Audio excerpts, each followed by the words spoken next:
네, 여러분 안녕하세요. 민법 연습 제12주 쟁점 정리 시작하도록 하겠습니다. 이번 주에는 전세권하고 유치권, 그 다음에 채권 질권 부분에 관해서 동산 질권 말고 채권 질권에 관한 내용들을 살펴보도록 하겠습니다. 먼저 전세권 관련인데요.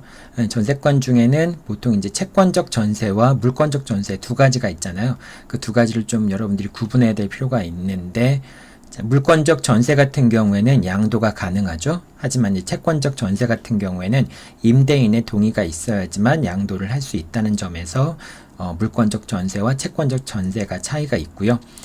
그 다음에 이 필요비 상환 청구권을 이제 행사할 수 있는가 여부에 있어서도 차이가 있습니다. 이런 차이가 발생하는 것은 전세권자 같은 경우에는 목적물의 현상 유지 의무, 통상의 관리에 속하는 수선 의무를 부담하게 됩니다. 자, 그렇기 때문에 전세권자가 목적물에 통상의 필요비를 지출했다고 할지라도 그거를 전세권 설정자한테 반환을 청구할 수 없게 되겠죠. 유익비 같은 경우에는 전세권자나 또는 이제 임차인 같은 경우 유익비를 지출하였다면은 그 유익비에 대한 상환 청구권 행사할 수 있지만은 필요비 같은 경우는 당연히 임차인 같은 경우에는 필요비를 지출하였다면은 임대인에게 그 필요비의 상환을 청구할 수 있지만은 전세권자 같은 경우에는 통상의 관리에 속하는 수선 의무를 부담하기 때문에 그렇기 때문에 필요비 상환 청구권이 인정되지 않는다라는 점에서 두 가지가 차이가 있다고 볼 수 있겠죠.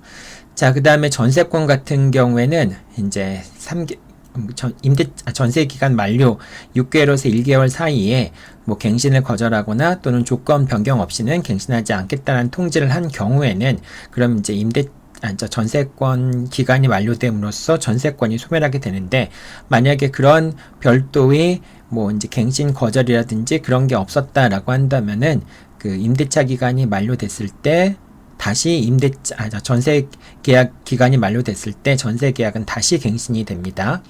자, 이 경우에 이제 이런 법정 갱신의 경우에는 등기가 없더라도 이제 갱신이 되기 때문에 등기부에 표시가 되지 않는다 할지라도 법정 갱신이 되어서 전세권이 존속할 수도 있는 것이죠.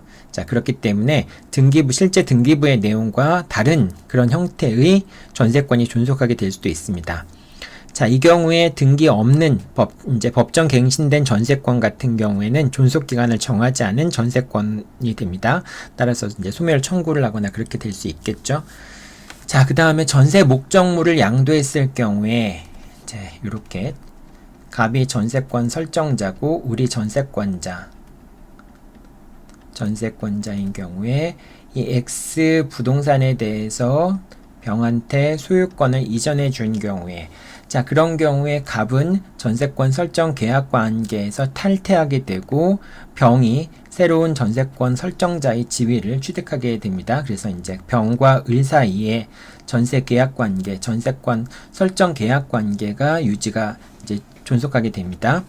그래서 이제 전세금 반환 채권 같은 경우에도 새로운 소유자에게 전세금 반환 채권을 행사할 수 있고 전 소유자에게 전세금 반환 청구권을 행사할 수는 없게 됩니다. 자, 그 다음에 이제 전세권 같은 경우에는 전세금이라고 하는 이제 금전이 전세권의 필수적인 요소라고 볼 수 있겠죠. 전세권이 종료하게 되면 전세금 반환 채권을 갖게 되는데, 자, 여기서 전세금이라고 하는 것, 이제 임대차에서의 보증금 같은 경우에는 임대차가 종료한 이후에 임차인이 목적물을 반환할 때까지 임차인이 부담하는 모든 채무가 자연적으로 공제되고 남은 것이 이제 보증금 반환 채권이 되는데, 이 전세금 반환 채권 같은 경우에는 전세권자가 부담하는 모든 채무를 담보하는 건 아닙니다. 그러니까 당연히 공제되는 건 아니고요. 전세권 설정자의 전세권자에 대한, 즉 전세권자가 부담하는 손해배상 채무, 요것만을 담보하게 된다라고 하는 겁니다. 그러니까 임대차 같은 경우에는 모든 채무와 뭐 차임 채무라든지 그런 채무 플러스 뭐 비용이라든지 이런 모든 게 다, 이제 비용 상환 청구권은 임대인이 부담하는 거니까, 뭐 이제 모든 채무와 차임 채무와 손해배상 채무가 있다든지 이런 모든 채무를 다 보증금이 담보하게 되는데 전세권 같은 경우에는 손해배상 채권만이 전세권자가 부담하는 손해배상 채무만을 담보한다라고 생각하면 되겠습니다. 자, 그리고 전세권 같은 경우에는 전세기간이 만료하게 되면은 전세권은 담보 물권으로서 존속하게 되는 것이죠. 즉, 전세금 반환 채권에 대해서 전세금 반환 채권을 담보하는 담보권으로서 효력이 남아 있는 건데, 우리가 원칙적으로 담보권의 말소와 이제 피담보 채무의 변제는 동시행 관계가 아니라고 얘기하죠. 피담보 채무가 다 변제가 되어서 소멸하게 되면은 저당권은 이제 당연히 소멸하게 되는 것이고, 그 소멸하게 되면은 저당권 말소 등기를 청구할 수 있게 되는 것이죠.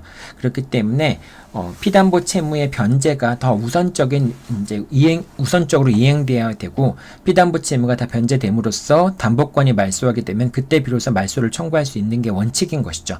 자, 그렇기 때문에 담보권의 말소와 피담보 채무의 변제는 동시행 관계가 아닙니다. 자, 그런데 전세권 같은 경우에는 전세금 반환과 목적물 반환 및 등기의 말소가 서로 동시행 관계라고 얘기합니다. 다른 담보권하고 다르죠.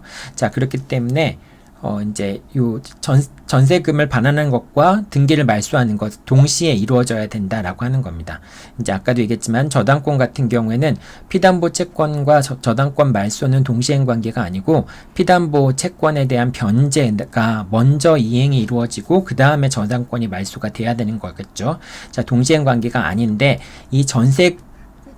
이제 전세권에서 전세금의 경우에는 이제 동시행 관계이다라고 하는 점, 요게 차이점이 있다라고 하는 점 여러분들이 기억해 둬야 되겠죠.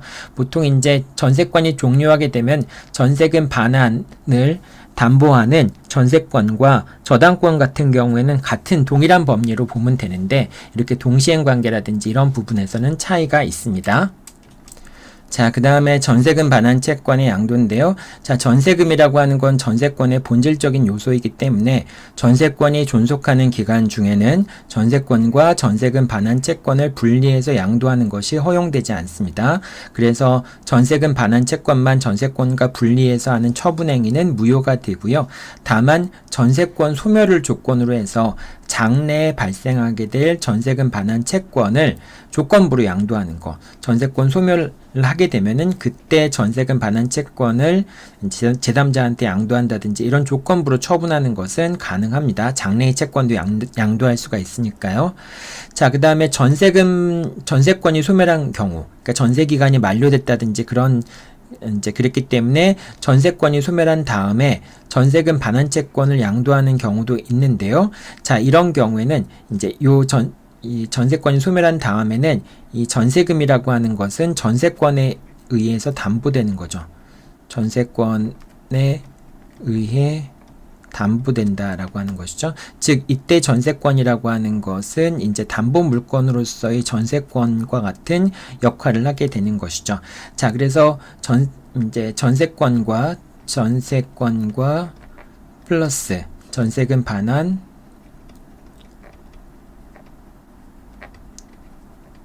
채권, 이 두 가지, 이 담보권이고 그 다음에 전세금 반환 채권, 이 두 가지가 이제 담보 물권과 채권 두 가지가 이제 패키지로 이제 남아 있게 되는데요. 자, 그런데 요게 이제 넘어가는 경우가 있을 거 아닙니까? 요거를 전세권에 담보되는 전세금 반환 채권을 전세권과 함께 넘겨버리는 경우가 있을 수 있겠죠. 자, 이런 경우에 채권 양도의 대항 요건을 갖춰야 됩니다. 전세금 반환 채권을 양도할 때는 전세금 반환 채권의 대항 요건을 갖춰야 되고, 그 다음에 그걸 담보하는 전세권을 이전하기 위해서도 전세권 이전에 부기등기가 있어야 되겠죠. 이 두 가지 요건이 다 갖춰져야지만 전세권에 의해서 담보되는 전세금 반환 채권이 넘어가게 되겠죠. 자, 그 밑에 내용들 한번 좀 보겠습니다.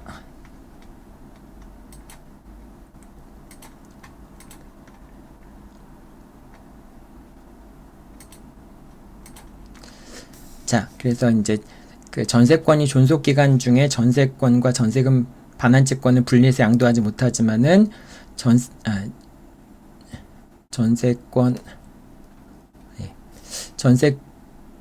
전세권 이제 처분행위 무효다라고 요거 설명했었죠.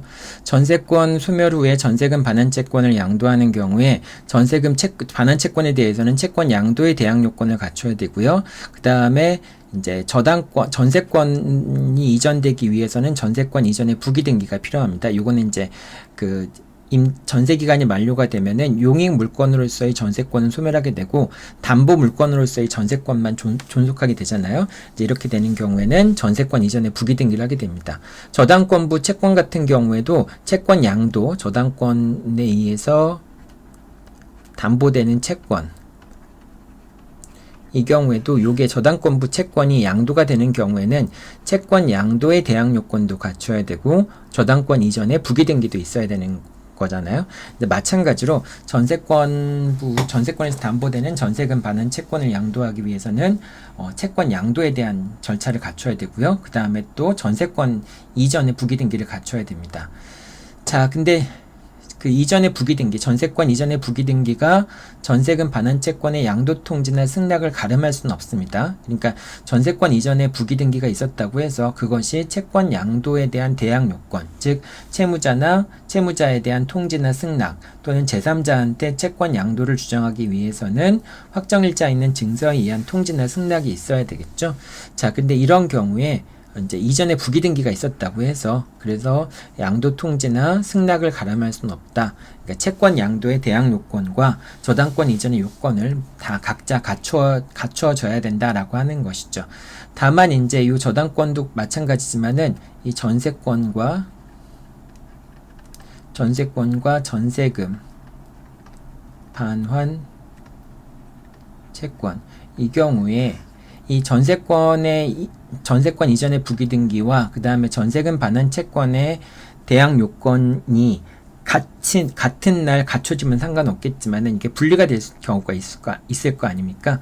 자, 그런 경우에 이제 일시적으로 이렇게 전세권 이전의 부기 등기와 채권 양도의 대항 요건을 갖추는 게 일시적으로 동시에 일어나지 않아서 그 귀속이 달리된다 할지라도 그 기간 동안에는 뭐 예를 들면 원래 전세권이라고 하는 권리, 저당권이라고 하는 권리는 이제 담보물권으로서의 전세권이라는 권리나 또는 저당권이라는 담보물권 같은 경우에는 피담보 채권이 사라지게 되면은 그럼 당연히 담보권도 사라지게 되는 거잖아요.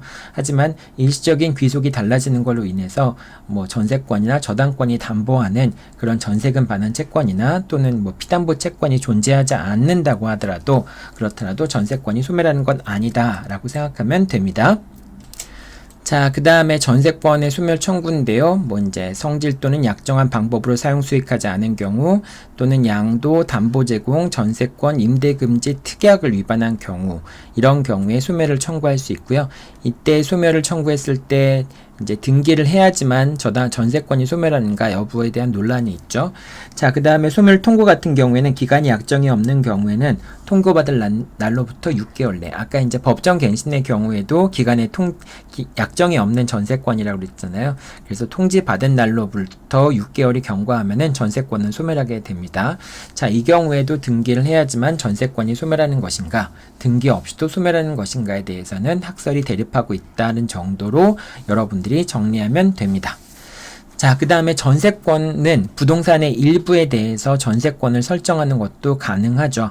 자, 이렇게 건물에 뭐 예를 들면 이제 부동산이 건물인 경우에 건물의 전부에 대해서 그러니까 일부에 대해서 전세권이 설정되어 있는 경우라고 할 경우에는 건물 전부에 대한 경매를 신청할 수는 없습니다. 그러니까 뭐 이제 건물이 이렇게 있을 때 요 일부에 대해서만 전세권을 설정한 경우에는 이 건물 전체에 대해서 이제 경매를 신청할 수는 없게 되는 거고요.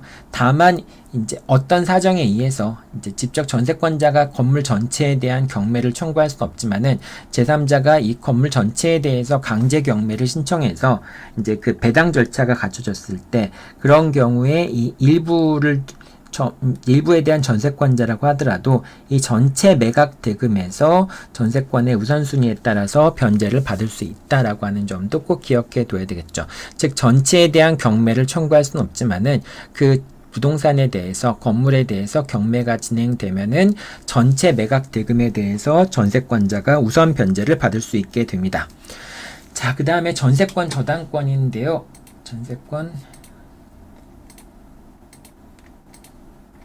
전세권 저당권인데요. 전세권 저당권을 살펴보기 전에는 이제 또 이 상계 관련된 사항들이 상당히 중요하거든요. 그래서 그런 내용까지 쭉 한번 같이 살펴보도록 하겠습니다.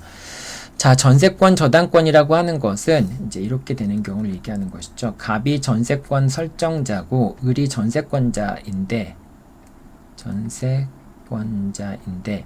이 전세권이라고 하는 권리를 제3자한테 담보로 잡히고 병한테 담보로 잡히고 병으로부터 금전을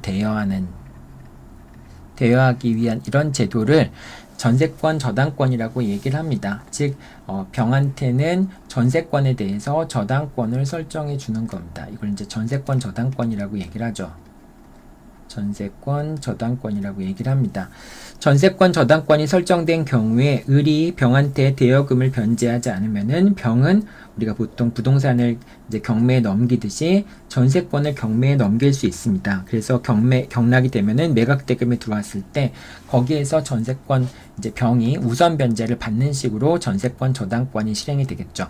자, 근데 이 전세권 저당권이라고 하는 권리는 그렇게 직접 이제 나중에 병이 전세권을 매각해서 나오는 이제 매각 대금에서 우선 변제를 받아가는 방식으로 전세권 저당권이 실행되기보다는 이제 이 전세권 저당권이라고 하는 권리는 전세권이 소멸하게 되면은 그럼 더 이상 이제 이 전세권은 용익 물권으로서의 전세권이라는 건 존속하지 않고 담보 물권으로서의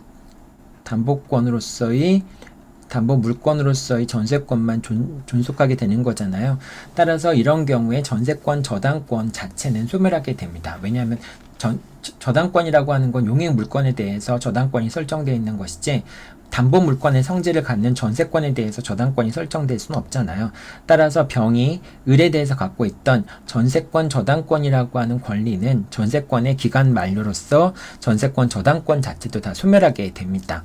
하지만은 이런 경우에 병은 그 전세금 반환 채권에 대해서 즉 이제 전세권이 기간 만료가 돼서 소멸됐다 할지라도 을은 갑에 대해서 전세금 반환 채권을 갖게 되잖아요. 전세금 반환 채권을 갖게 되잖아요.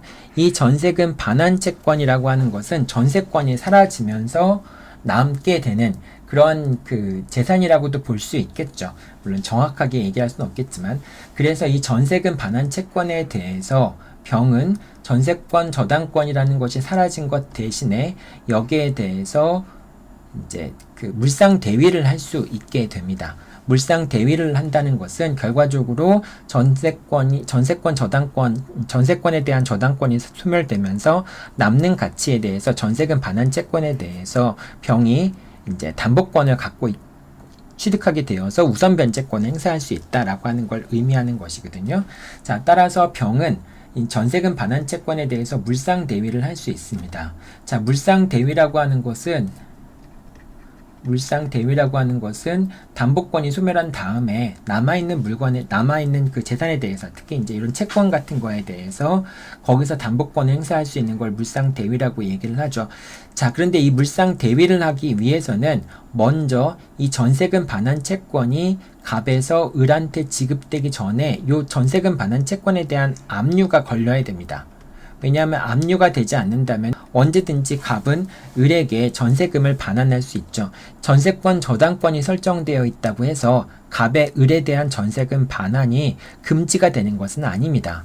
당연히 그래서 갑은 을한테 전세금을 반환할 수 있고, 이렇게 되면 전세금 반환 채권이라고 하는 것 자체가 소멸해 버리기 때문에 여기에 대해서 물상 대위 자체도 할 수가 없게 됩니다. 자, 그래서 전세금이 지급되기 전에 병은 이 전세금 반환 채권에 대해서 압류를 해야 됩니다. 압류를 해놔서 일단 전세금 반환 채권을 살려놔야지 물상 대위를 할 수 있겠죠. 자, 그럼 물상 대위는 어떤 방법에 의해서 하는 것인가? 채권의 강제 집행 방법에 의해서 물상 대위를 하게 됩니다. 그래서 병이 자기가 이제 물상 대위를 할 수 있는, 즉 전세권 저당권이 소멸되었기 때문에 그 전세권자가 전세권 설정자에 있어서 갖고 있는 전세금 반환 채권에 대해서 물상 대위를 할 수 있다. 담보권 행사할 수 있는 지위에 있는 사람이다 라고 하는 것만 입증이 된다면은 병은 이 전세금 반환 채권에 대해서 이제 압류 및 추심 명령을 하거나 압류 및 전부 명령을 하는 방식으로 해서 또는 이 전세금 반환 채권에 대해서 배당이 실시되는 경우에는 그 배당에 참여하는 방법으로 이 물상 대위권을 행사할 수 있게 됩니다. 자, 이제 여기서 설명이 돼 있죠. 물상 대위에 의해서 전세권 저당권자가 추심금이나 전부금을 청구할 수 있게 됩니다. 자, 그 다음에 물상 대위를 할 수 있고, 아까 위에서 잠깐 설명을 계속 했는데, 전세권 저당권이 설정되더라도 압류 이전이라면 전세금 지급이 가능하다. 압류가 되지 않으면은 이 전세권의 저당권이 설정되어 있다는 것만으로 을이 갑에 대한 변제가 금지되는 건 아닙니다. 그래서 당연히 갑이 을한테 변제하기 전에 이 압류가 돼 있어야지만, 이제 압류가 돼 있어야지만 전세금 반환 채권을 지급하지 않을 수 있겠죠. 자, 그렇게 이제 해서 이제 물상 대위를 하게 되는 겁니다. 여기서 여러분들 꼭 기억해 둬야 되는 게 전세권 저당권이 설정된다고 해서 갑의 을에 대한 전세금 반환 의무가 금지가 되는 건 아니라고 하는 것이죠. 그래서 그냥 그 물상 대위를 하기 위해서는 전세금 반환 채권을 이제 압류해야 되는 것이고요. 자, 그래서 이렇게 전세금 반환 채권을 압류해서 추심 명령이나 이제 전세금 반환 채권에 대해서 병이 추심 명령이나 또는 전부 명령을 받는 경우, 자, 그렇게 되면은 이제 추심금이나 전부금을 청구할 수 있게 되겠죠. 추심금이나 전부금을 청구할 수 있게 됩니다. 자, 근데 어떤 경우가 됐든지 이 전세금 반환 채권이라고 하는 건 물상 대위의 대상이 되는 것이기 때문에 이제 병이 이 전세금 반환 채권에 대해서 전부금 명령을 받거나 추심 명령을 받아서 전부금이나 추심금을 청구할 때 우선 변제권이 있다는 것도 있고요. 그리고 또 한 가지는 이 전세권 설정자가 이제 을에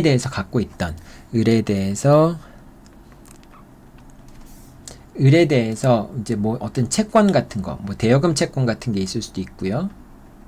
대여금 채권 같은 채권을 갖고 있을 때, 그럴 때 이제 병이 이 을이 갑에 대해서 갖고 있는 전세금 반환 채권에 대해서 이제 추심 명령이나 전부 명령을 받았을 때, 그럴 때 갑이 을에 대해서 갖고 있는 대여금 채권으로 상계의 주장을 할 수 있는가라는 부분들이 문제가 될 수 있습니다. 자, 근데 이게 상계가 될 수 있는가라는 문제를 살펴보기 위해서는 여러분들의 지급금지 채권, 즉 압류된 채권의 경우에는 언제 상계할 수 있느냐라고 하는 거를 살펴봐야 되겠죠.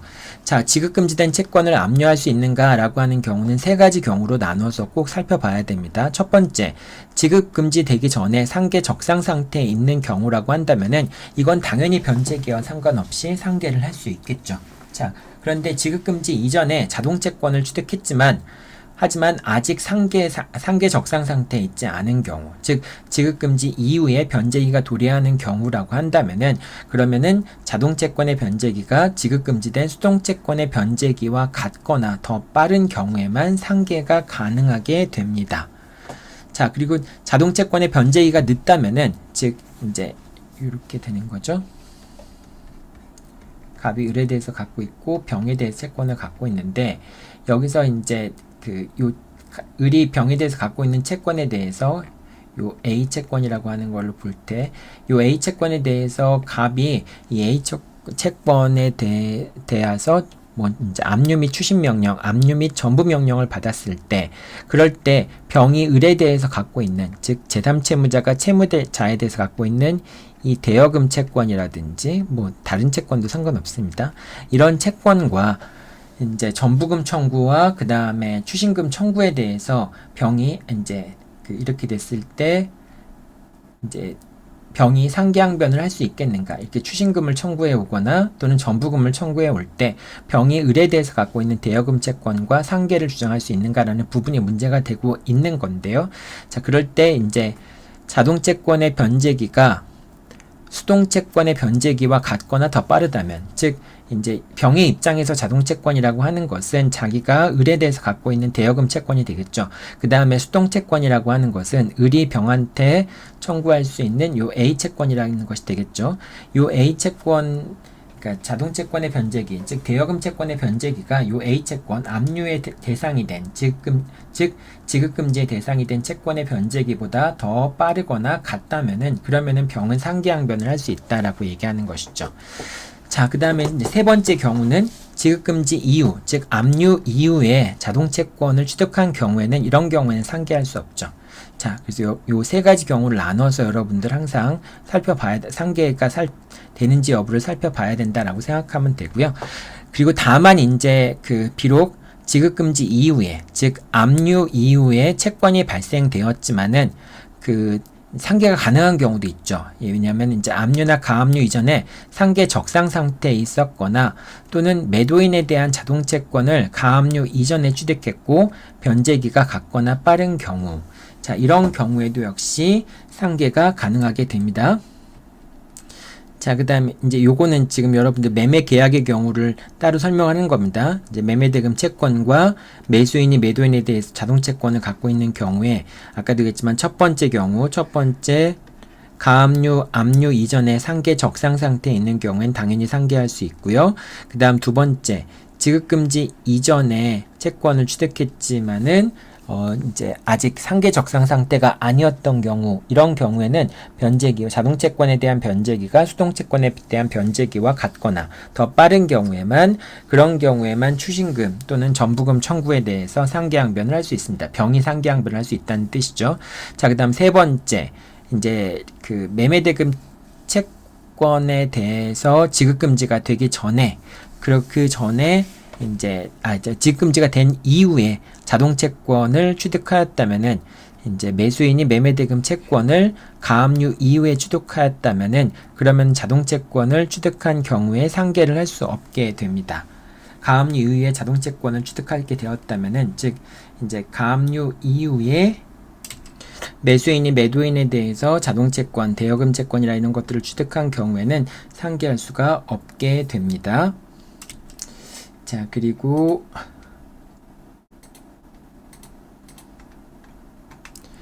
이제 가압류 이후에 매수인이 매도인을 대신해서 변제를 하고 이제 목적물의 저당권 같은 게 설정되어 있을 경우에, 그런 경우에 매도인이 원래는 그 저당권 같은 걸 말소하고 소유권을 넘겨줘야 되는데 매도인이 말소하지 않는 바람에 매수인이 대신 변제하고 그리고 나서 이제 매도인에 대해서 구상금 채권을 취득한 경우에, 자, 이런 경우에 매수인이 매도인에 대해서 갖고 있는 구상금 채권 같은 경우에는 이제 나중에 매매 목적물이 매매 목적물 그러니까 말소하고 한 경우에 그때 매매대금 채권 자체가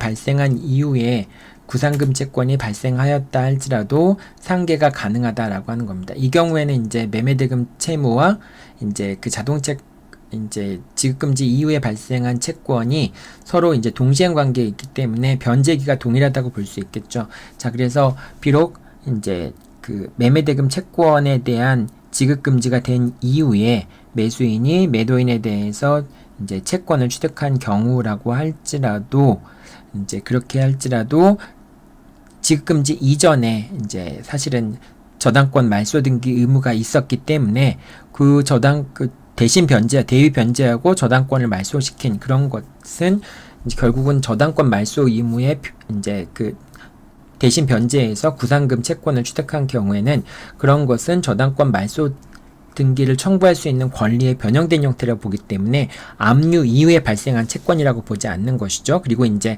저당권 말소와 그 다음에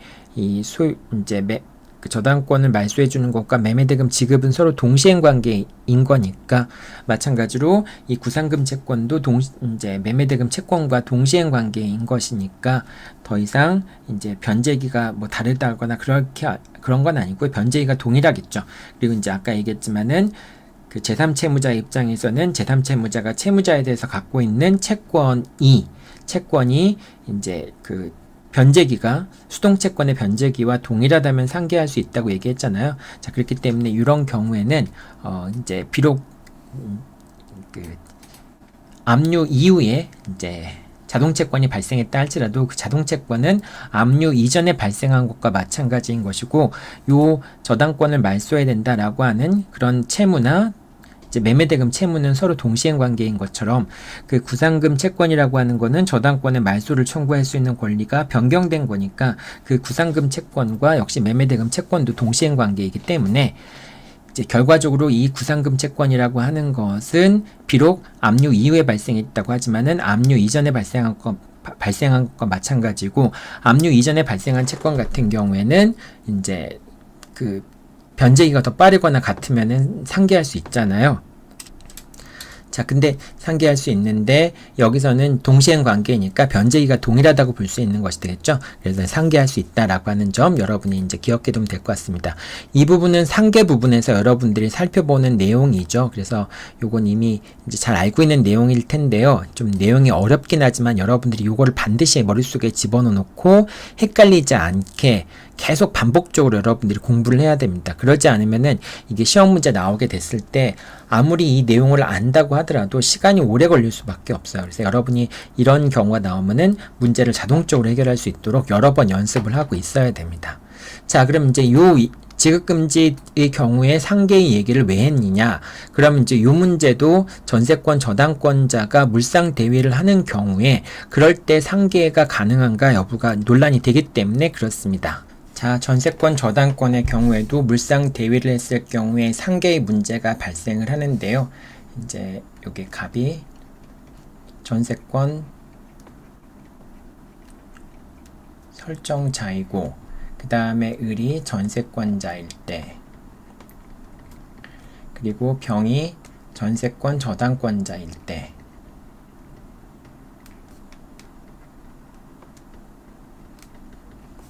자, 그럴 때 전세권 이제 전세 기간이 만료가 되면은 그럼 전세권 저당권이라고 하는 담보권은 사라질 수밖에 없고요.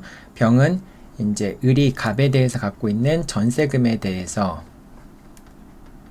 이 전세금에 대해서 물상 대위를 할 수밖에 없겠죠.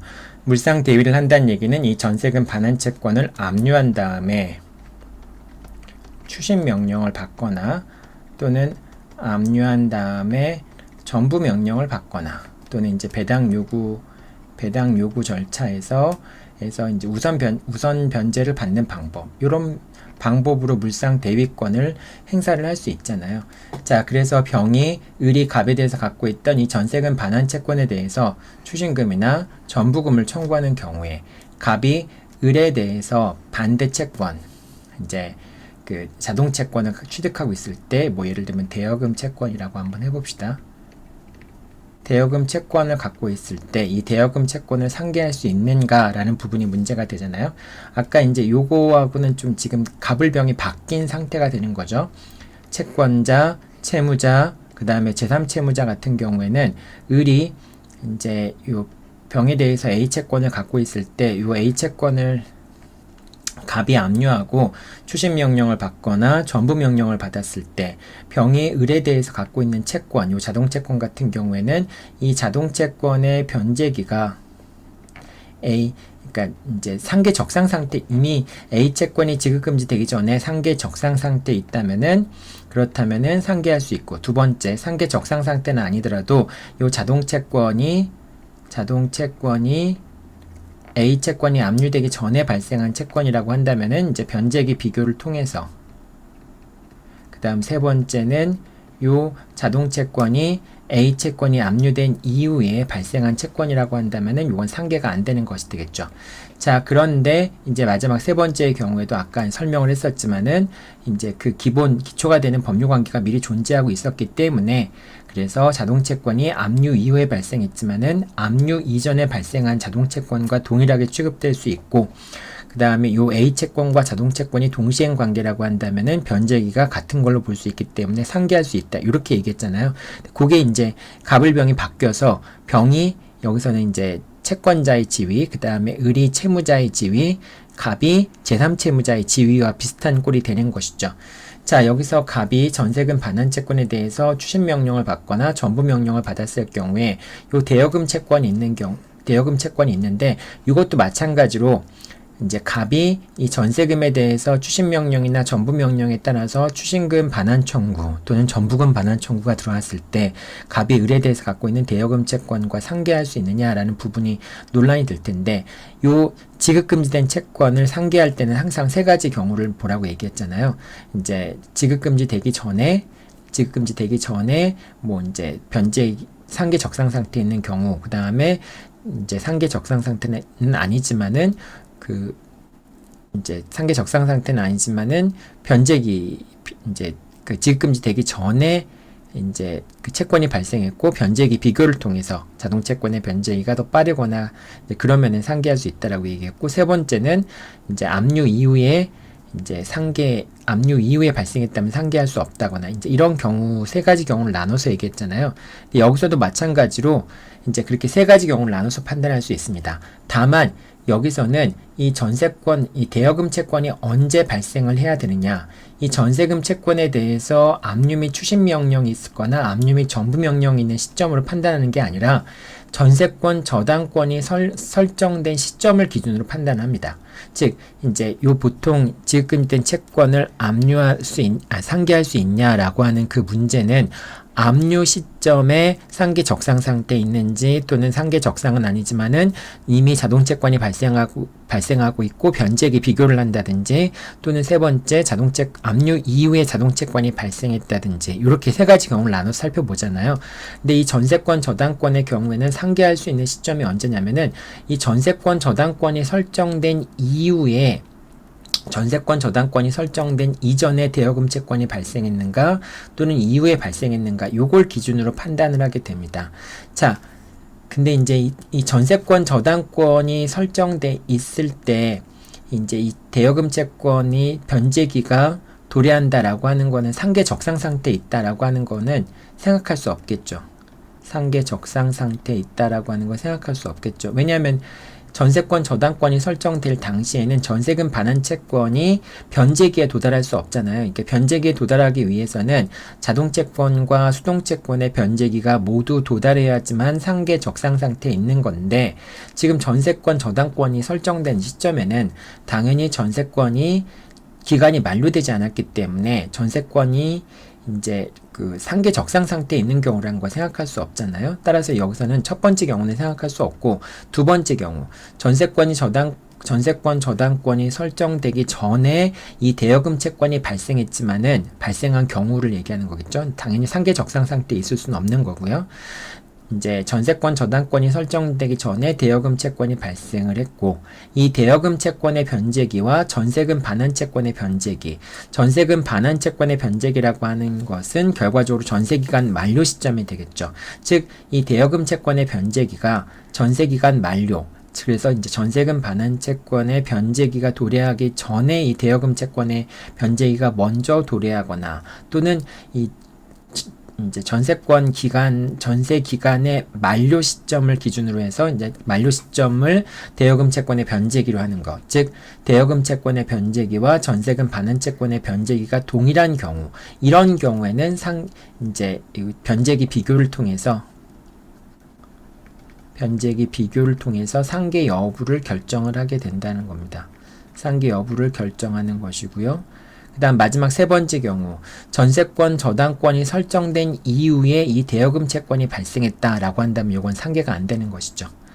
자, 그래서 이제 이 두 번째 경우에만 상계를 하게 되는 그런 형태가 됩니다. 아까 이제 압류 같은 경우는 첫 번째 경우와 두 번째 경우가 상계가 되는 경우였는데, 근데 여기서는 지금 첫 번째 경우는 논리적으로 상정을 할 수 없게 되겠죠. 왜냐하면 이 지급금지된 경우에는 지급금지된 시점에 그 자동채권이 발생했는가 여부를 판단하는데, 지금 요 전세권 저당권의 경우에는 전세권 저당권이 설정된 시점을 기준으로 해서 이제 자동채권이 그 이후에 발생했냐, 그 이전에 발생했냐라는 걸 따지기 때문에 전세권 저당권이 설정되기 전에 첫 번째 경우 상계 적상에 있는 경우를 생각할 수가 없겠죠. 자, 그럼 이 경우에 전세권 저당권의 경우에는 왜 압류 시점을 기준으로 하지 않고 전세권 저당권을 설정하는 시점을 기준으로 하느냐? 결과적으로 전세권 저당권을 설정했을 경우에는 나중에 전세 기간이 만료가 되면은 이 전세금과 또는 대여금 채권, 이제 전세권 저당권이 설정된 경우에 요 갑이 이제 그 전에 갖고 있던 채권이라고 하는 것에 대해서는 이제 그 전세권 저당권이 설정돼 있기 때문에 병이 물상 대위할 수 있다는 사실을 알면서 갑이 을에 대해서 이제 그 대여금 채권을 취득하게 되는 거잖아요. 그렇기 때문에 압류 시점을 기준으로 하는 것이 아니라 이 전세권 저당권이 설정된 시점을 기준으로 해서 갑의 상계 이익과 그 다음에 병이 물상 대위에서 전부 추신금이나 전부금을 청구할 수 있는 그런 이익 자체를 서로 비교를 하는 겁니다. 그래서 이제 이 경우에는 압류 시점이 아니라 전세권 저당권이 설정되어 있는 시점을 기준으로 해서 상계가 가능한지 여부를 판단을 하게 됩니다. 여러분이 지금 설명했던 요거 내용들은 아무리 설명을 들어도 여러분이 알 수는 없습니다. 여러분이 스스로 이 사안들을 이제 설정해 놓고 그 다음에 갑을병을 서로 바꿔가면서 변제기가 어떻게 돼야지만 자동채권이 무엇인가 수동채권이 무엇인가 라고 하는 거를 이제 머릿속에 생각해 두면서 이렇게 당사자 시점 같은 걸 변경해 보거나 그래야지만 여러분이 이해할 수 있는 것이기 때문에 지금 설명한 내용을 토대로 해서 여러분 스스로가 정리를 해야 됩니다. 정리를 해서 그래서 이제 어떤 경우에 상계가 가능한지 항상 첫 번째, 두 번째, 세 번째 경우 이게 이제 압류 같은 경우에는요. 그 다음에 이제 전세권 저당권 같은 경우는 두 번째, 세 번째 경우를 먼저 검토해서 어디에 해당하는지를 이제 분류를 해놓은 다음에 그 다음에 두 번째 해당한다라고 한다면은 이제 대여금 채권의 변제기, 즉 자동채권의 변제기를 비교하는 방법, 뭐 이렇게 세 번째 경우는 상계가 안 되는 거고, 그 다음에 이제 압류 같은 경우에도 첫 번째, 두 번째, 세 번째 경우를 분리해놓고 첫 번째 경우는 언제나 상기가 되는 경우, 두 번째 경우는 변제기를 비교하는 경우, 비교해서 빠르거나 같은 경우, 세 번째 경우는 상계가 언제나 안 되는 경우, 이렇게 이제 구분해서 여러분들이 요 내용들을 머릿속에 집어넣어야지만, 그래야지만 문제를 풀 수 있습니다. 이거는 아무리 설명하고 여러분이 설명을 듣더라도 문제를 풀 수 있는 건 아니에요. 여러분이 그 내용을 이해하고 있다고 해서 또 문제를 풀 수 있는 건 아니고요. 머릿속에 딱 들어가서 어떤 경우든지 사실관계를 이렇게 복원해 냈을 때 이거에 대한 이 틀을 가지고 판단할 수 있는 연습이 여러 번 돼야지만, 그래야지만 이제 문제를 풀 수 있습니다. 자, 여기 이제 전세권 저당권에 관련된 내용이었고요. 자, 그 다음에 전세권 부분의 나머지 내용들을 보도록 하죠. 자, 전세권 같은 경우에는 임대차 계약을 체결하고 다시 또 전세권이 설정되는 경우도 있습니다. 이제 그 전세금 반환 채권 같은 경우에, 이제 보증금 반환 채권 같은 경우에는 주택 임대차 보호법에 의해서 우선 변제권이 인정이 되지만은, 그렇지만은 당사자가 조금 더 강력한 그런 담보를 위해서 전세권을 설정하는 경우가 있습니다. 사실 이렇게 되면은 임차권을 설정하고 전세권을 설정하는 경우에는 그 이제 임대차 보증금 반환 채권을 담보하기 위한 목적으로 설정되는 그런 경우라고 볼 수 있어요. 그래서 사실 전세권이 정상적인 의미의 전세권이라고 할 수 없지만은, 하지만은 이제 판례가 얘기하는 거는 전세권자가 목적물의 사용을 배제하는, 이제 목적물의 사용 수익하는 것을 완전히 배제하지 않는 경우라고 한다면은 이러한 전세권도 유효하다라고 얘기를 합니다. 그래서 이제 보증금 반환 채권으로 전세금 지급을 가름할 수 있다. 이렇게 되니까 이제 임차인 같은 경우에는 임차권과 주택 임대차 보호법에 의해서 이제 보호되는 임차권과 전세권 두 가지 권리를 완전히 동시에 취득하게 되는 상황이 될 수 있겠죠. 자, 다만 이제 이렇게 전세권을 설정된 경우에 임대차 계약과 양립할 수 없는 범위에서 전세권은 통정허위 표시에 의해서 해서 무효라고 얘기합니다. 따라서 이런 경우에는 임대인은 여전히 보증금에서 연체 차임의 공제를 주장할 수 있습니다. 아까 얘기했지만은 전세권 같은 경우에는 차임 공제를 주장할 수 없잖아요. 하지만은 여기서는 이제 임차권에 있는 임대차 보증금 반환 채권을 담보하기 위한 목적으로 전세권이 설정된 경우에는 그런 경우에는 이 통정허위 표시에 의해서 무효이기 때문에 임대인은 이제 임차인이 연체한 차임 채권, 차임 채무 이런 것들을 다 공제를 주장할 수 있게 됩니다. 자, 그 다음에 임차인의 채권자가 전세금 반환 채권에 대해서 압류 명령 및 추심 명령이나 전부 명령을 받은 경우에는 선의의 압류 채권자 같은 경우에 또 선의의 전세권 저당권자에게 통정허위 표시의 무효를 주장할 수 없다. 즉 전세권 자체가 유효하다라고 볼 수 있는 거죠. 이런 경우에는 이제 아까도 얘기했지만 전세권이라고 하는 것은 임대차 계약과 양립할 수 없는 범위 내에서 그런 범위 내에서 전세권 설정 계약은 통정의 표시에 해당하는 것인데 그런데 제3자 입장에서는 등기부상 전세권이 설정되어 있는 것으로 생각할 수 있기 때문에 그 전세권이 통정의 표시로서 무효라고 할지라도 제3자에 대해서는 그 전세권 설정 등기가 무효다라고 하는 걸 주장할 수 없다라고 하는 것입니다. 그래서 여러분들 요 내용들도 시험 문제에 종종 등장하니까요. 이것도 잘 이해하고 있어야 되겠죠. 잘 이해가 안 되면 여러분들 교과서를 좀 찾아보고 해당 내용을 잘 정리해 놓기 바랍니다.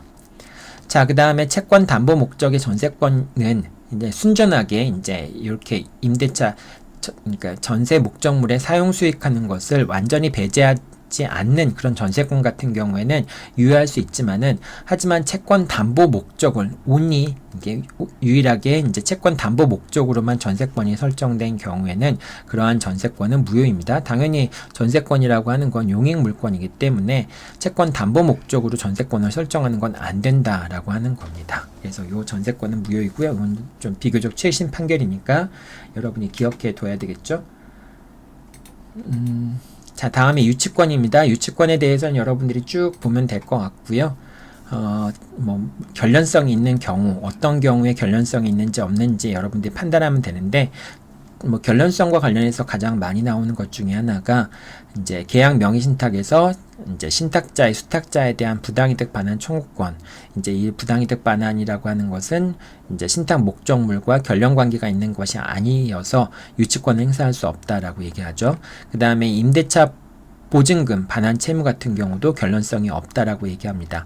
자, 이렇게 타인의 물건이나 유가 증권에 대해서 그 결론성에 있는 채권이 발생하였고, 그 다음에 그 유치권을 행사하려는 사람이 목적물을 적법하게 점유하고 있는 경우에, 그런 경우에 이제 유치권이 발생을 하게 되는데, 자, 이제 변제기가 돌아야 돼. 피담보 채권의 변제기가 돌아야 되겠죠. 자, 그 다음에, 이제 네 가지 요건이 갖춰지면 이제 유치권의 요건은 갖춰진 거라고 볼 수 있겠죠. 자, 그 각각의 요건들에 대해서 조금 더 추가적인 설명을 한다면은, 자, 적법한 점유를 취득해야지만 되는데, 유치권자가, 즉, 갑이, 을이. 이제 갑이 을에 대해서 채무를 부담하고 있고요.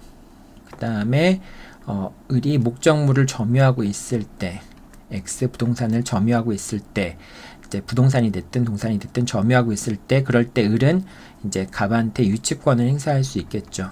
즉 채무를 피담보 채무를 변제하기 전까지 X를 돌려주지 않겠다라고 하는 유치권을 행사할 수 있는데, 자, 이럴 때 이 점유라고 하는 것은 이제 갑이 을에 대해서, 즉 을이 갑에 대해서 갖고 있는 채권, 즉 갑이 을에 대해서 부담하는 채무, 요 채권과 결련 관계에 있을 필요는 없습니다. 따라서 이제 이 목적물에 관한 채권이 발생한 다음에 나중에 다른 사정에 의해서 점유를 취득하게 된다라고 할지라도 유치권 성립 자체에는 문제가 없다라고 생각하면 되고요. 그 다음에 그 유치권자가 목적물을 점유해야 되는데 그 목적물은 간접 점유이든 직접 점유이든 상관이 없습니다. 근데 이제 당연히 이제 점유인데 이게 점유 개정의 방법에 의해서는 유치권이 설정될 수는 없는 거죠. 점유 개정의 방법이라고 하는 것은 갑이 이제 직접 점유하고 있고 을이 간접 점유하고 있는 형태의 이런 점유 개정의 방법 같은 방법으로는 이제 그 유치권이 성립할 수 없게 됩니다. 자, 그래서 이제 이런 경우에 이제 또 이제 적법한 점유와 관련해서 유치권 성립 여부가 문제되는 경우에 채무자가 직접 점유자이고 채권자가 간접 점유자인 경우에는 유치권을 주장할 수 없다라고 돼 있죠. 이제 이게 이제 아까 얘기한 것처럼 이제 점유 개정의 방법에 의해서는 유치권이 성립할 수 없게 된다라고 하는 얘기인 것이죠. 예를 들면은 건물 신축으로 인한 공사 대금 채권이 채권자인 수급인이 이제 도급인이 건물을 사용하도록 이제 이 공사대금 채권자인 수급인이 이 도급인 같은 경우가 이제 건물의 소유자인 경우잖아요. 소유자인 경우인데 지금 이제 수급인이 유치권을 행사하고 있는데 이 수급인이 도급인이 건물을 사용하도록 관리계약을 체결하고 점유를 이전한 경우, 이런 경우에는 지금 이제 얘가 이제 을이 수급인이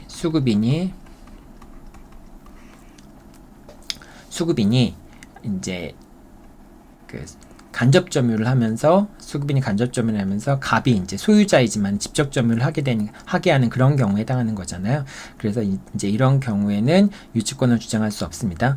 내가 지금 아까 방금 전에 이제 점유 계정의 방법에 설정할 수 없다라고 얘기했는데 그거는 이제 질권에 나오는 내용이죠. 그 유치권에 나오는 내용은 아니고요. 질권 부분을 설명해야 되는데 내가 여기서 지금 잘못 설명을 했네요. 자, 어쨌든 근데 그러니까 질권의 경우에 점유 계정의 방법에 의해서 질권이 설정될 수 없는 것처럼 마찬가지로 유치권의 경우에도 채무자가 목적물을 간접 점유하면서 이제 채권자가 목적물을 간접 점유하면서 채무자에게 직접 점유하도록 하는 것. 비록 이 물건이 채무자의 소유라고 할지라도 이런 경우에는 이제 을이 채무를 변제할 때까지는 목적물을 돌려주지 않겠다라고 하는 유치적 효력을 주장할 수 없게 되잖아요. 따라서 이런 경우에는 유치권이 성립하지 않는다라고 생각하면 됩니다. 결과적으로 이제 이 간접 점유하는 형태로 채권자가 간접 점유하는 형태로서는 유치권이 발생할 수 없다라고 하는 것이죠. 이거는 질권에서 점유 계정의 방법에 의해서 질권을 설정할 수 없다라고 하는 것과 마찬가지로 생각하면 되겠죠. 점유 계정의 방법에 의해 설정할 수 없다라고 하는 것은 결과적으로 채권자가 목적물을 간접 점유하면서 이제 간접 점유하면서 이제 채무자한테 직접 점유하도록 한 경우, 그런 경우에는 이제 질권이 설정될 수 없다라는 것과 마찬가지가 되겠죠. 자, 그리고 이제 변제기가 도래해야 되는데요. 이 변제기가 도래하는 경우에는 이제 많이 나오는 것 중에 하나가 임대차 계약 같은 경우에는 유익비 상환 청구권 같은 경우에는 임대차가 종료 시에 이제 변제기가 도래하고요. 필요비 상환 청구권 같은 경우는 지출한 데 변제기에 도래하게 되잖아요. 자, 요건데 이제 유익비 상환 청구권과 필요비 상환 청구권의 변제기가 다르잖아요. 근데 점유자 회복자의 관계의 경우에는 그때는 비용 상환 청구권, 필요비 상환 청구권이나 유익비 상환 청구권은 모두 다 이제 점유자가 목적물의 반환 청구를 받거나 소유자로부터 그 다음에 소유자에게 목적물을 반환할 때 변제기가 도래한다는 점에서 유익비나 필요비 모두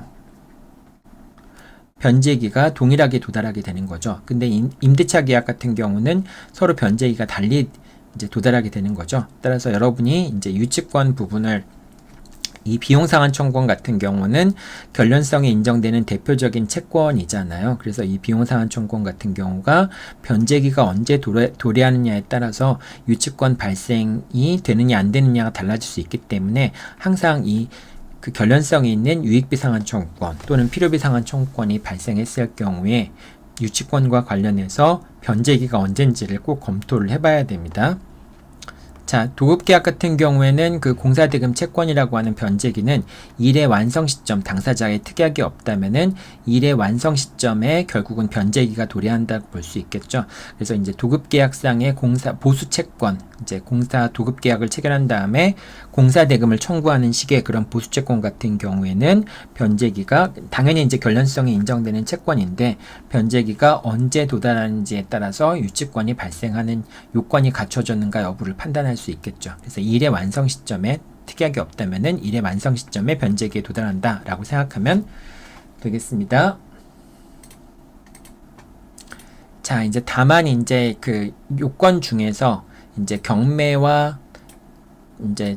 또는 저당권과 유치권, 이제 경매가 이루어지는 경우 또는 저당권이 설정되어 있는 경우 유치권이 어떻게 되느냐라는 게 문제가 될 수 있는데요. 자, 경매 개시 결정에 기입 등기가 있은 후에 점유를 취득하거나 또는 피담보 채권을 취득한 경우에는 유치권이 발생하지 않습니다. 즉, 경매 개시 결정에 기입 등기가 있다라고 하는 것은 결국은 압류가 있다는 걸 의미하잖아요. 목적물에 대한 압류가 있다는 걸 의미하는데 압류 이후에 이제 채무자가 점유를 취득하거나 피담보 채권을 취득한 경우에는 결과적으로 이때 유치권이 발생한다라고 한다면은 압류의 효력에 반하게 되는 거잖아요. 이제 그러니까 압류 이후에 점유 취득이나 피담보 채권을 취득하는 경우에는 유치권이 발생하지 않는다라고 하는 거 여러분도 이것도 꼭 기억해 둬야 되겠죠. 유치권의 성립 요건 검토할 때 항상 이 부분을 검토해야 되겠죠. 자, 그 다음에 이제 유치권 주장이 가능한 경우인데요. 체납 처분 압류 이후에 압류 이후에 점유를 취득하거나 또는 이제 피담보 채권을 취득한 경우에는 유치권이 성립할 수 있습니다. 요 체납 처분으로 인한 압류, 이제 세금을 체납해가지고 압류 국세기본법에 따라서 이제 국세징수법에 따라서 압류를 하는 경우가 있는데, 이때는 이제 보통 우리가 부동산에 대해서는 압류가 됐다라고 하는 것은 경매 개시 결정에 기입 등기가 있다는 걸 의미하는 거니까, 압류가 있다라고 하는 점 자체는 경매가 개시됐다라고 하는 걸로 볼 수 있잖아요. 경매가 개시됐다라고 하는 걸 당연히 보게 되는데, 이 체납 처분으로 인한 압류 같은 경우에는 압류가 됐다고 해서 반드시 경매가 일어나는 건 아니고요. 압류 이후에 다시 또 경매를 신청해서 경매 절차가 진행이 됩니다. 그러니까 이 체납 처분에 대한 압류와 강제 집행 의 경우에 압류는 의미가 완전히 다른 것이죠. 그렇기 때문에 체납 처분으로 인한 압류 이후에 피담보 채권이 발생하였거나 또는 점유를 취득한 경우에도 유치권이 성립할 수 있다라고 하는 겁니다. 자, 그 다음에 원래 이제 그 압류 이후에 이제 피담보 채권이나 점유를 취득하게 되면은 유치권이 발생할 수 없는데, 가압류 된 상태에서는 피담보 채권이 발생하거나 또는 점유를 취득하더라도 유치권이 성립할 수 있습니다. 이제 이게 여러분이 착각하기 쉬운 게, 이제 가압류가 됐으면은 그 본압류의 효력은 가압류 시점으로 소급한다라고 생각하기 쉽기 때문에, 가압류 이후에 이제 피담보 채권이나 점유를 취득하게 피담보 채권이 발생하거나 점유를 취득했다면은 그러면 이제 유치권을 주장할 수 없다, 이렇게 생각하기 쉬운데 그건 아니라는 겁니다. 가압류 이후에 피담보 채권이나 유치권이 발생해도 상관이 없고요. 그리고 또 이제 저당권 같은 경우도 저당권이 설정된 이후에 점유를 취득하거나 또는 유치권의 요건이 성립돼서 이제 성립되었다 할지라도 유치권 자체는 유효하게 성립할 수 있다라고 하는 겁니다. 그래서 여러분들 요 내용들 같이 기억하면 되고, 요게 이제 여러분들이 많이 헷갈리게 만드는 것 중에 하나가, 이제 그 관습상의 법정 지상권 할 때, 그럴 때는 이제 소유자, 건물 소유자, 토지 소유자가 동일한 걸 판단할 때가 이제 압류 시점이고, 그 다음에 가압류가 되어 있다면 가압류 시점, 또는 저당권이 설정되어 있다면 저당권 시점을 기점으로 해서 건물과 토지 소유자가 동일한지 여부를 판단하는데, 유치권 같은 경우에는 압류 시점을 기점으로 해서 이제 점유를 취득하고 피담보 채권을 취득했는지 요건을 갖추었는지 여부를 판단하고, 가압류나 저당권 이후에는 유치권 발생에 문제가 없다라고 하는 점에서는 좀 다르죠. 그 점과는. 그래서 이제 물론 이제 그 법정 지상권이 발생하느냐 문제와 그다음에 유치권이 발생하느냐 문제는 다른 문제이긴 하지만은, 어쨌든 이제 그 법정 지상권 같은 경우는 압류나 가압류나 저당권 이걸 다 같이 그 시점을 기준으로 해서 판단을 하는데, 이제 유치권 같은 경우에는 압류 이후에 발생할 수는 없지만은 가압류나 저당권 설정 이후에는 유치권이 발생할 수 있다라고 하는 점에서 여러분들이 좀 비슷한 사안으로서 좀 구분을 명확히 해놔야 되겠죠. 자, 그 다음에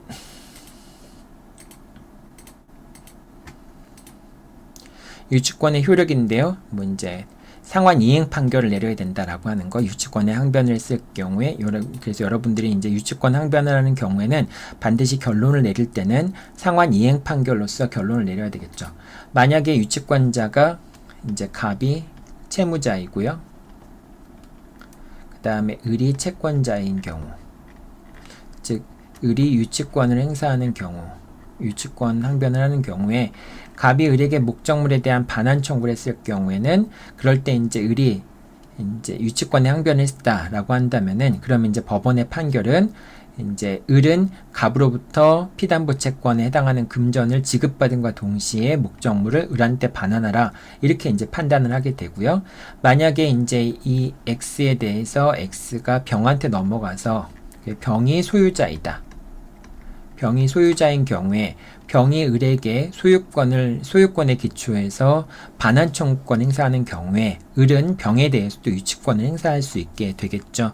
자, 그랬을 경우에 유치권 행사하는 경우에 이제 그때는 어떤 식으로 상환 이행 판결이 내려지냐면은, 을은 갑으로부터 피담보 채권을 지급받은과 동시에 병에게 목적물을 반환하라. 즉 이제 이때는 만약에 소유자가 원고가 된다면은, 이제 피고는 갑으로부터 피담보 채권을 지급받은과 동시에 원고에게 목적물을 반환하라. 이런 식으로 이제 상환 이행 판결이 내려지게 됩니다. 이 상환 이행 판결에 대한 내용들을 정확히 작성할 수 있는 것도 여러분들이 잘 염두에 둬야 되겠죠. 자, 그 다음에 제3자에게 이제 을이 병한테 유치권을 주장할 수 있지만은 그렇다고 해서 요 이제 채권, 뭐 예를 들면 공사대금 채권이라든지 또는 비용상환 청구권 같은 것들이 결련성 있는 채권이 되겠죠. 비용상환 청구권 같은 경우가 이제 될 텐데, 그런데 이제 을은 이제 병에게 이게 지급받을 때까지 너한테 돌려주지 않겠다라는 항변을 할 수는 있지만은 그렇다고 해서 을이 병한테 이 공사대금 채권이나 비용상환 청구권을 직접 행사할 수 있는 것은 아닙니다. 이제 그 강제 이제 민사집행법에서는 책임이 있다. 을이 이제 병이 을에 대해서 요 피담보 채권을 변제할 책임이 있다라고 돼 있는데, 그거는 이제 직접 그 채무를 부담한다는 뜻이 아니라 이게 지급되기 전까지는 병에 대해서 이제 목적물의 반환을 거절할 수 있다. 유치적 효력을 행사할 수 있다. 그런 의미로 해석이 돼야 되는 겁니다. 자, 따라서 병이 이제 을에 대해서 채권을 갖고 있다 할지라도 이제 병 자체가 을에 대한 채무를 부담하는 건 아니기 때문에, 채무를 부담하는 건 갑이잖아요. 그렇기 때문에 병이 을에 대한 채권을 가지고 상계항변 같은 걸 유치권을 행사하는 자에게, 야, 너 피담보 채권이 내가 갖고 있는 너의 피담보 채권을 내가 갖고 있는 너에 대한 채권과 서로 상계하겠다, 이런 상계항변을 할 수 없다라고 하는 겁니다. 이 내용도 이제 채권자 채무자가 다르기 때문에 상계항변을 할 수 없다라고 하는 점도 기억해 둬야 되고요. 자, 그 다음에 유치권 같은 경우에는 유치물을 사용수익 담보로 제공할 수 없습니다. 원칙적으로 소유자, 즉 채무자의 동의가 있어야 되는 거겠죠. 자, 그래서 소유자의 승낙 없이 유치물을 임대하였다면은 이제 그 유치권의 소멸을 청구할 수 있게 됩니다. 이제 민법 이 조문이 있으니까 그거에 따라서 판단하면 되고요. 그 다음에 임대차라고 하는 것은 대가를 받고 빌려주면 임대차고, 그 다음에 대가를 받지 않으면 사용대차라고 얘기하잖아요. 사용대차의 경우에도 채무자의 동의가 필요합니다. 그래서 채무자의 동의 없이 사용대차를 무상으로 사용하게 해줬다라고 하는 경우에도 역시 유치권의 소멸을 청구할 수 있게 됩니다.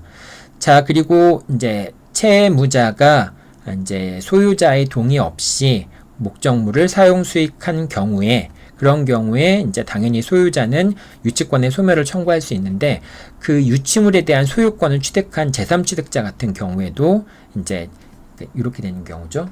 갑이 채무자, 을이 이제 채권자인데, 요 X에 대한 소유권, 이제 요게 이 채권자가 이제 소유자, 얘가 소유자이고요.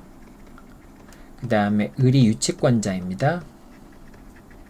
유치권자. 근데 유치권자가 소유자의 승낙 없이 사용 수익했을 때 갑은 을한테 이제 저당 유치권의 소멸을 청구할 수 있잖아요.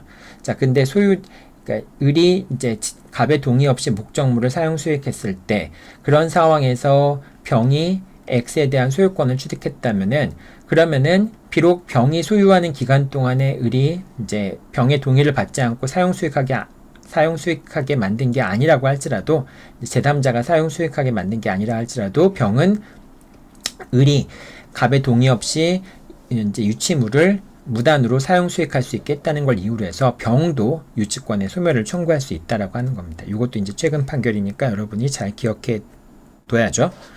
자, 다만 이제 유치물에 사용한데, 이것도 이제 시험 문제 많이 나오는 부분인데, 보존에 필요한 사용은 가능하다. 이제 주택 같은 경우에 이제 그 공사대금 채권이라든지 이런 경우에 채권자 또는 이제 유익비 상환 청구권의 채권자 같은 경우가 유치물인 주택에서 거주하는 경우, 그러니까 주택에서 거주하는 경우라고 하는 건 통상적으로 이제 그 보존에 필요한 사용이라고 얘기를 합니다. 이제 이런 경우에는 보존에 필요한 범위 내에서 사용하는 것 자체는 허용이 된다라고 하는 겁니다. 이제 그렇다 할지라도 부당이득 반환은 해야 되겠죠. 예를 들면은 이제 갑이 임대인이고요.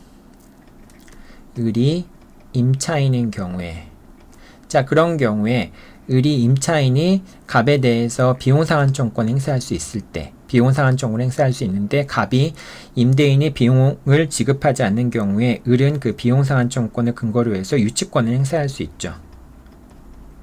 자, 근데 원래는 소유자의 동의가 없으면은 임차인이 이제 그 유치권자가 목적물을 사용 수익할 수 없는데, 그런데 을이 이 주택에서 계속 거주하는 방식으로 이제 이렇게 되면 보존에 필요한 범위 내에서 사용하는 것이라고 그래서 을이 그 갑의 동의가 없더라도 사용하는 것이 가능하다라고 얘기를 하고 있고요. 다만 이제 임차인이 유치권을 행사하면서 그 주택에서 거주하는 경우에는 실질적인 이득을 취한 것이기 때문에 그 차임 상당의 부당이득을 갑에게 반환해야 된다라고 하는 얘기입니다. 자, 그 다음에 유치권이 있다면은 뭐 경매청구권 행사할 수도 있고요. 다만 우선 변제권은 없죠. 그 다음에 간이변제 충당권을 행사할 수도 있고, 그 다음에 유치권자는 과실수취권이 있습니다. 이 과실이라고 하는 거 여러분들 대표적인 걸 이제 법정 과실을 생각하면 되겠죠. 법정 과실이라고 하니까 이건 차임이 되겠죠.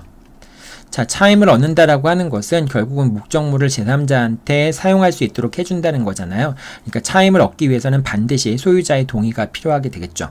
소유자의 동의를 얻어서 이렇게 임대를 해준 다음에 법정 과실을 취득할 수 있다면은 이 과실을 이제 그 피담보 채무의 변제에 충당하는 것은 가능하게 됩니다. 그러니까 과실을 수취해서 그거를 이제 피담보 채권에 충당할 수 있는데, 이러기 위해서는 과실을 수취하는 것 자체는 또 소유자의 동의를 얻어야 된다라고 하는 것이죠.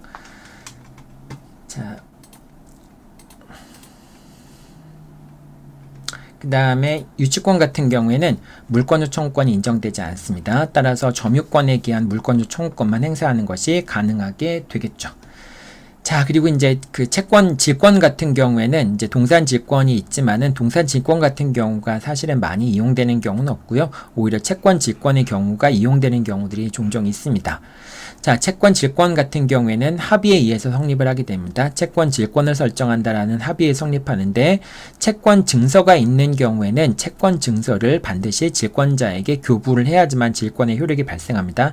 이 채권 증서라고 하는 것은 금전 채권을 부담한다라고 하는 이제 대여금 증서라든지 뭐 이런 것들이 되겠죠. 근데 임대차 계약서 같은 경우에는 채권 증서에 해당하지 않습니다. 그래서 이제 갑이 임대인이고, 그 다음에 을이 임차인이고, 자, 임차인은 갑에 대해서 임대차 보증금 반환 채권을 갖고 있잖아요. 그 임대차 보증금 반환 채권을 병한테 양도할 수 있죠. 양도를 할 수도 있고, 그 다음에 그 보증금 반환 채권에 대해서 채권 질권을 설정할 수 있죠. 채권 질권을 설정할 수 있습니다. 보증금 반환 채권에 대해서. 자, 근데 보통은 이제 채권 증서가 있는 경우는 을이 병한테 채권 증서를 양도해야지만 병이 그 보증금 반환 채권에 대해서 채권 질권을 취득하게 되는데, 근데 임대차 계약서는 채권 증서에 해당하는 게 아닙니다. 이거는 이제 임대차 계약에 관련된 것이고, 이제 금전 채권이라고 하는 것에 대한 채권 증서가 있는 경우에만, 그 경우에만 채권 증서를 양도하면 차용증 같은 걸 대표적으로 얘기할 수 있겠죠. 차용증이 있다면은 그 차용증을 병한테 양도해야지만 채권 질권이 성립되는 건데, 임대차 계약서 같은 경우는 차용증이라고 볼 수는 없습니다. 이제 그렇기 때문에 임대차 계약서를 양도하지 않았다고 하더라도 채권 질권이 성립될 수 있다라고 생각하면 됩니다. 자, 그리고 당연히 이제 그 채권 양도의 방법에 의해서 채권 질권을 설정해야 되기 때문에 채권 질권을 설정하기 위해서는 통지와 승낙이 필요하고요. 이제 요거는 이제 채권 양도의 대항 요건에 관한 규정들이 준용되기 때문에 이제 통지나 승낙, 채무자에 대한 통지나 승낙이 있어야지 채무자에 대해서 채권 질권을 주장할 수 있고요. 또 제3자에 대해서 채권 질권을 주장하기 위해서는 확정일자 있는 통지와 확정일자 있는 승낙에 의해서 채권 질권이 설정이 돼야 되겠죠. 자, 그 다음에 저당권부 채권을 입증하는 경우, 이제 요거를 지우고요. 저당권부 채권, 이제 갑이 을에 대해서 얘가 이제 저당권과 플러스 채권을 갖고 있는 경우에 요 저당권부 채권을 병한테 입지를 해서, 즉 이제 채권 질권을 설정하고 병으로부터 돈을 빌리는 것이 되겠죠. 자, 이렇게 되는 경우에 저당권과 채권에 대해서 이제 그 채권 질권을 설정하는 경우에는 채권에 대한 채권 질권을 설정한다라고 하는 요 채권 양도의 방법에 의해서 채권 질권을 설정한다는 것에 대한 절차를 갖춰야 되고요. 또 저당권에 대해서도 이제 채권 질권이 설정되었다라고 하는 부기 등기를 해야지만 됩니다. 질권 설정의 부기 등기. 이제 저당권의 피담보 채권에 대해서 채권 질권이 설정되었다라고 하는 부기 등기가 있어야지만 나중에 병이 이제 저당권부 채권에 대해서 질권을 설정했기 때문에 때문에 직접 피담보 채권을 갑한테 청구할 때는 이 저당권 자체를 실행할 수 있는 권리도 병한테 있다고 볼 수 있겠죠. 따라서 그러니까 저당권에 대해서 X에 대해서 이제 만약에 병이 이제 갑한테 직접 지급을 청구한다고 했을 때는 이 저당권 자체를 직접 실행시켜서 병이 거기에 대해서 우선 변제를 받을 수도 있고요. 이 X에 대해서 경매 절차가 진행이 된다라고 한다면은 그런 병이 이 X의 경매 절차에 참여해서 배당을 받는 방식으로 직접 갑으로부터 이제 채권 질권이 설정되어 있는 채권에 대한 거를 변제받는 그런 방법도 가능하다라고 생각하면 됩니다. 여러분, 경매라고 하는 것은 경매 절차에서 배당을 받는다라고 하는 것은 채무자로부터 변제를 받는 것과 동일합니다. 이제 그렇기 때문에 경매를 통해서 배당을 받든 또는 이제 그 직접 변제를 받는 것이든 동일하다라고 생각하면 됩니다. 자, 그 다음에 채권 질권이 설정되었다고 해서 채권의 양도가 금지되는 것은 아닙니다. 자, 양수인은 질권이 설정되어 있는 채권을 취득한다. 당연히 이때 이제 그 양수인과 채권 질권 사이의 우열 관계는 확정일자에 있는 통지와 승낙이 누구 것이 먼저 도달했는지에 따라서 이제 결정이 되도록 되긴 하겠죠. 자, 채권 질권이 설정되어 있는 경우에는 채권 질권이 설정되어 있는 경우 이제 이렇게 한번 보죠. 갑이 이제 채권자, 이게 병이 요거를 이제 그러니까 이렇게 한번 보죠. 을이 병에 대해서 A 채권을 갖고 있는데 이 채권에 대해서 이제 갑에게 채권 질권을 설정해 주는 겁니다. 즉, 을은 갑으로부터 금전을 빌리고 그 금전을 빌린 것에 대한 대가로 이제 갑에게 요 A 채권에 대한 채권 질권을 설정해 주는 것이죠. 자, 이렇게 채권 질권을 설정한 경우에 채권 질권을 설정하게 되면은 어떤 효력이 있냐? 자, 제3채무자는 질권 설정자에 대한 변제로 채권 질권자에게 대항할 수 없습니다. 즉, 이 A 채권에 대해서 채권 질권이 설정되어 있으면은 병은 을에게 채무를 변제하면 안 됩니다. 채권 질권의 대상이 되는 거니까요. 자, 그 다음에 그 질권의 효력이 미치는 범위, 채권 질권의 효력이 미치는 범위는 A 채권에 대해서 채권 질권이 설정되어 있다면은 요 A 채권뿐만 아니라 그 A 채권에서 발생하는 지연 손해금 채권 같은 경우도 채권 질권 행사 대상이 된다라고 하는 겁니다.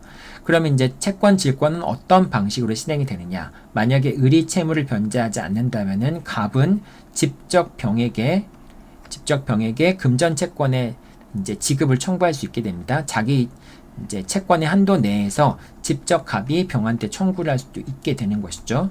자, 그 다음에 이 채권의 목적이 금전이 아닌 경우에는 목적물에 대해서 질권을 이제 동산을 만약에 직접 인도받았다면은 그 동산에 대해서 직접 질권을 행사하는 동산 질권 행사할 수도 있게 됩니다. 근데 보통의 경우에는 이제 이 A 채권이라고 하는 게 금전 채권인 경우가 많고요. 그 금전 채권에 대해서 채권 질권이 설정된 경우에 갑은 병에 대해서 직접 금전을 자기 이제 피담보 채권의 범위 내에서 이제 직접적으로 병한테 이행을 청구할 수 있게 됩니다. 자, 그리고 직접 청구할 수도 있고요. 그리고 질권의 목적인 채권의 변제기가 먼저 도래한 경우에는 그런 경우에는 이제 요 A 채권의 변제기가 먼저 도래한 경우에는 질권자는 채무자에게 공탁을 청구할 수 있습니다.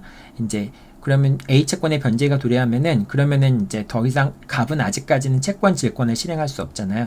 그럴 때 병이 이제 을한테 변제해 버릴 수 있기 때문에 그런 경우에 갑은 병에게 이제 공탁을 청구할 수 있게 됩니다. 이제 공탁을 청구하게 되면은 그 채권 질권의 효력은 공탁금 출급 채권에 대해서 미치게 되는 것이 되겠죠.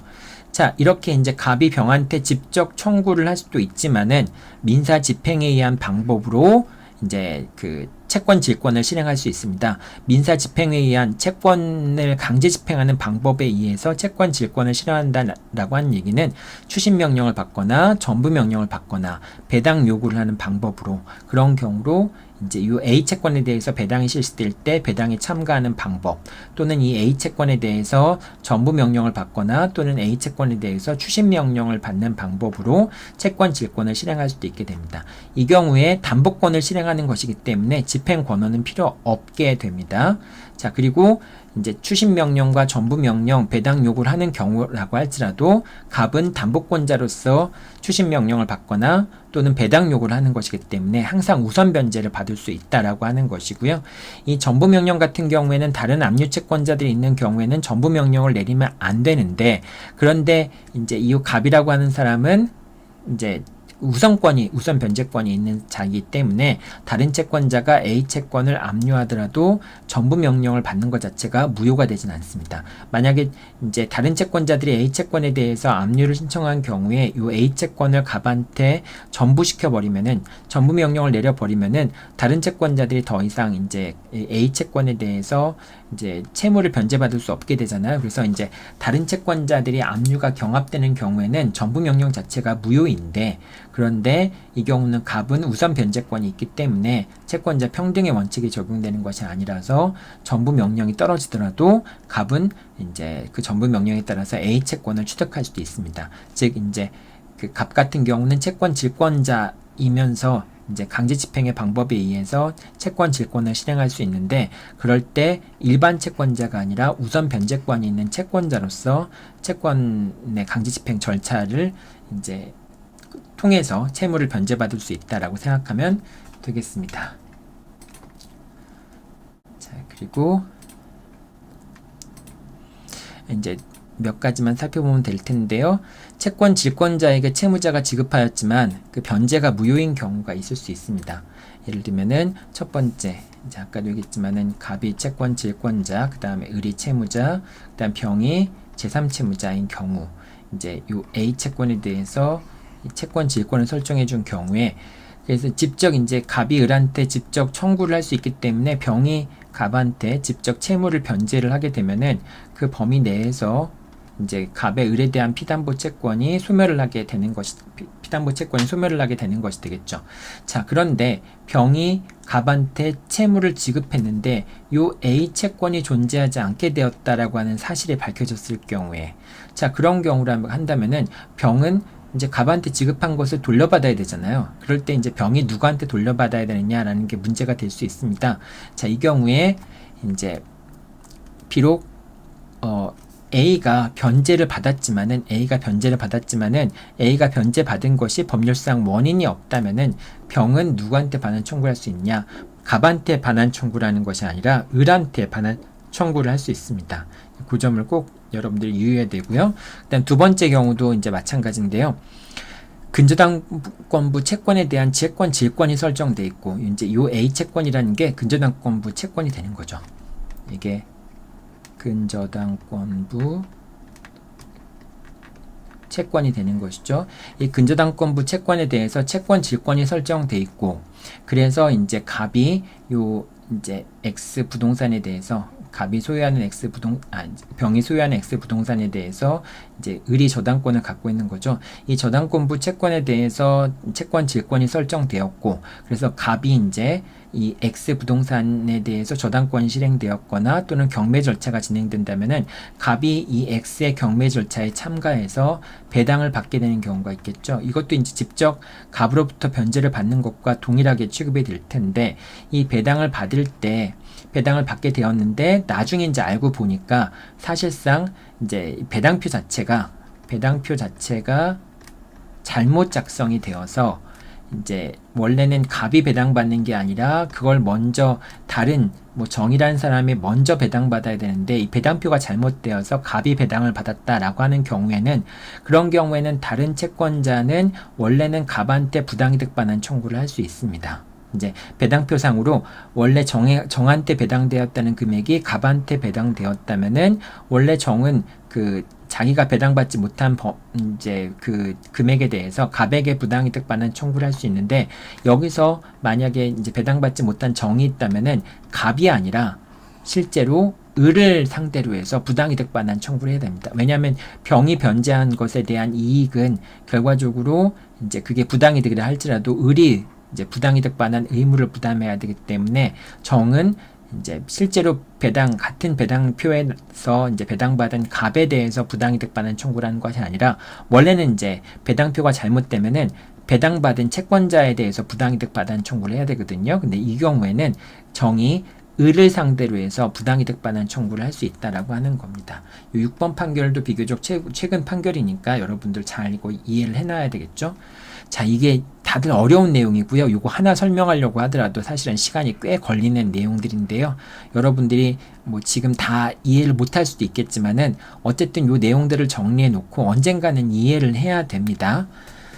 자, 그 다음에 유질계약인데요. 이제 원래 동산에 대한 유질계약은 금지가 되는데 요 이제 금전 채권에 대한 이제 채권 질권 설정 같은 경우에는 직접 자기 채권의 범위 내에서만 청구를 직접 청구할 수 있는 거니까, 그래서 피담보 채권의 범위 내에서 채권을 이전하기로 하는 합의, 그러니까 이제 보통 유질계약이라고 하는 것은 법에서 규정되지 않은 방법에 의해서 이제 담보권을 실행하는 약정을 유질계약이라고 하는데, 이 피담보 채권의 범위 내에서 채권을 이제 요 A 채권의 일부를 이제 피담보 채권의 범위 내에서 갑한테 귀속시키기로 하는 거. 이거는 이제 질권 실행 방법이 아니잖아요. 그러니까 민법에는 그런 실행 방법이 없으니까 이제 그런 경우라 할지라도 이 자체가 특별히 이제 채권자한테 더 많은 이익을 주거나 부당한 이익을 주거나 그런 건 아니기 때문에 이런 식의 채권을 이전하기로 하는 합의도 유효하다라고 얘기를 합니다. 자, 그다음에 이제 마지막 그 채권 질권에 관련된 채권 질권과 상계에 관련된 부분인데요. 요것만 설명을 하면 되겠네요. 맞추면 되겠네요. 자, 채권 질권 같은 경우는 이제 갑이 이렇게 있고요.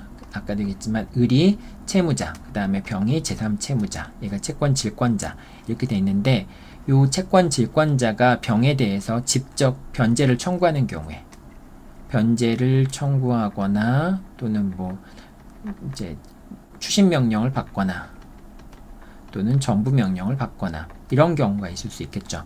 자, 이런 경우에 이제 병이 을에 대해서 채권을 갖고 있는 경우가 있겠죠. 이 채권, 이 자동채권이 되겠죠. 이 자동채권을 가지고 채권 질권자가 직접 청구하는 거나 뭐 추심 명령이나 전부 명령을 받았을 때, 그럴 때 청구하는 것에 대해서 이 자동채권으로 상계하겠다라고 하는 주장을 할 수 있는지 여부가 문제가 됩니다. 자, 이 경우에는 이제 아까 세 가지 경우를 나눠봐야 될 텐데, 이 경우는 이제 첫 번째 경우는 채권 질권 설정 시점을 기준으로 해서, 그러니까 담보권이 설정되어 있는 시점을 기준으로 이제 요 자동채권이 발생했는지 여부를 판단해야 되겠죠.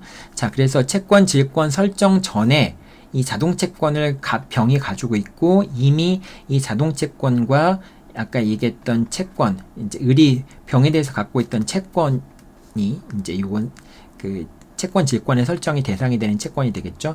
이게 상계 적상 상태에 있었다면은, 그러니까 요 A 채권에 대해서 채권 질권이 설정할 시점에 이미 병의 을에 대한 자동채권도 변제기에 도달해서 두 채권이 모두 다 변제기에 도달해서 상계 적상 상태에 있는 경우에는 당연히 상계할 수 있고요. 두 번째는 채권 설정 이후에 요 자동채권이 발생해서 요걸 B채권이라고 할게요. 이 B채권이 발생을 해서 상계 적상 상태는 아니지만은 이제 어쨌든 채권 질권이 A 채권에 대한 채권 질권이 설정되기 전에 B 채권이 발생했다라고 하는 경우에는 이 A 채권과 B 채권에 대한 이제 변제기를 비교하냐라는 게 문제가 될 수 있는데, 여기선 여러분들 채권 질권에서는 상계 적상 상태가 되면 상계가 가능하고요. 변제기를 비교할 필요가 없다라고 얘기합니다. 따라서 A 채권과 B 채권의 변제기가 이제 B 채권의 변제기가 더 빠르거나 같다. A 채권의 변제기가 같다. 원래는 이제 압류가 된 경우에는 그런 경우에만 상계를 할 수 있잖아요. 근데 이건 채권 질권이 설정된 경우에는 변제기를 비교하지 않고 이제 B 채권의 변제기가 더 빠르거나 빠르거나 같거나 이런 거와 상관없이 A 채권과 B 채권의 변제기가 도래해서 상계 적상 상태에 있게 되면은 상계할 수 있다라고 봅니다. 물론 이제 이 경우에도 학설상으로는 B 채권의 변제기가 더 빨라야 되거나 더 같은 경우에만 상계할 수 있다라는 견해도 있는데, 이제 판례의 입장을 본다면은 결과적으로 변제기를 비교하지 않고 상계할 수 있다라고 보는 게 판례의 기본 입장이라고 보면 됩니다. 따라서 요거는 이제 지급 금지된 경우, 즉 압류된 경우에 상계 금지에 대한 상계가 허용되는 것에 대한 논의와 두 번째 논의에 약간 차이가 있죠. 여러분들이 아까 전세권 저당권에서의 물상 대위를 했을 경우에 상계 항변을 할 수 있는가라는 문제와, 또는 이제 지급금지되었을 경우에 제3채무자가 이제 자동채권을 갖고 상계할 수 있는 경우와 그 다음에 요 경우에 채권 질권의 경우에 상계할 수 있는 경우들이 약간 좀 다르죠. 여러분, 그러니까 그 하나하나의 내용도 어려운데 이렇게 조금씩 다르기 때문에 더 이해하기가 어려워지는 부분들이 있죠. 자, 그래서 어쨌든 여러분들이 이걸 이해해 두지 않으면은 나중에 이제 이런 문제가 나왔을 경우에 헤맬 수밖에 없습니다. 그러니까 잘 정리해야 되겠고요. 마지막으로 채권 질권 설정 후에 자동채권을 취득한 경우에, 즉 A 채권에 대한 채권 질권이 설정된 다음에 B 채권을 취득하게 된다면은 이 경우는 상계를 할 수 없습니다. 그래서 이제 요 하나, 둘, 세 가지 경우 중에 어떤 경우에 해당하는지 이제 채권 그 전세권 저당권 같은 경우는 두 번째, 세 번째 경우만 검토를 하면 됐었죠. 이제 지급금지된 경우에는 요 하나, 둘, 세 가지 사항 중에서 어디에 해당하는지를 넣고 보고, 그래서 이제 당연히 상계 가능, 상계 불가능, 또는 변제기 비교, 또는 변제기 비교 없이 상계 적상이면 상계할 수 있는 거, 요거를 다 이제 나눠서 여러분들이 머릿속에 암기를 해둬야 되겠죠. 자, 여기서 이제 요 원칙적으로는 요 상계할 수 있는 경우가 있는데, 이제 그 상계할 수 없는 경우라고 한다면은 결과적으로 이제 B 채권이 A 채권에 대해서 채권 질권이 설정된 후에 이제 B 채권을 취득한 경우라고 볼 수 있겠죠. 자, 이런 경우엔 당연히 채권 질권을 침해할 수 없으니까 당연히 상계가 안 되는 것이고요. 이런 경우에 을과 병이 이 B채권과 A채권을 상계하기로 하는 상계 합의를 한 경우에도 상계 효력이 없습니다. 이제 그래서 그렇게 기억해 두면 됩니다. 그러니까 세 번째에 해당하는 경우를 얘기하는 거겠죠. 세 번째에 해당하는 경우에는 당사자가 상계 합의를 하더라도 상계를 효력이 없고, 당연히 이제 그 질권의 목적이 된 권리를 소멸하게 할 수 없기 때문에 당연히 병이 이 B채권을 변제하는 것도 허용이 되지 않고요. 이제 그렇게 여러분들이 생각하면 되겠습니다. 상계할 수도 없다, 이 얘기가 나오는 것이죠. 자, 이제 이 채권 질권, 전세권 저당권 이 부분들은 내용들이 상당히 좀 어렵죠. 여러분들 공부하는데 쉽지 않을 겁니다. 그래서 이거를 좀 빠르게 설명을 했는데 하나하나씩 또 붙잡고 설명하면 너무 또 길어지기 때문에 이제 개략적인 내용들만 설명을 한 겁니다. 그러니까 설명을 하긴 했는데 좀 빠르게 설명을 했죠. 여러분이 반드시 여러분들 스스로 이제 당사자들을 표시해 놓고, 이제 자동채권이 무엇인지, 수동채권이 무엇인지, 변제기는 어떻게 비교해야 되는지 이런 것들을 머릿속에 집어넣어야지만, 그래야지만 이런 관련된 문제가 나왔을 때 여러분이 문제를 풀 수 있다 라고 꼭 기억하기 바랍니다. 네, 여러분 수고했습니다.